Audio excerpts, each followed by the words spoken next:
app won't start because of the Msvcp120d.dll. I'm Sophie Chen, a Windows system specialist, and I have a safe, verified method to fix that broken execution path.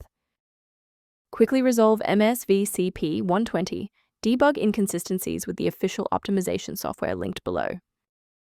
This DLL file is the debug version of the Microsoft C++ standard library for Visual Studio 2013.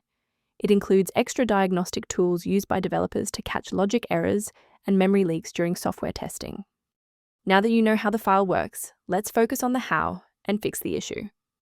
The fastest way to fix this is to reinstall Microsoft Visual C++.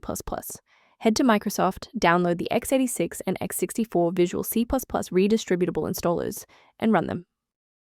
If no luck was had with the redistributable package, we will escalate the fix by performing a targeted reset of the system state. If your system has been running for an extended period, a reboot might be necessary to re-sync your background processes and clear any temporary locks on the Msvcp120 debug file. To avoid losing your place during the restart, bookmark this page now or hit the like button to save this video to your library for easy access later. I'd like to provide a brief technical warning about the risks of using unofficial file repositories.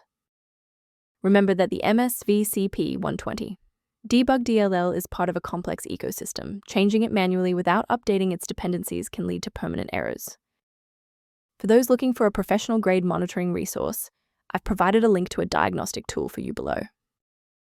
For users seeking workflow improvements, the utility below references maintenance concepts related to the Msvcp120 debug. To ensure you always have a professional diagnostic path for future the Msvcp120 debug or system errors, hit the subscribe button and keep this channel in your toolkit.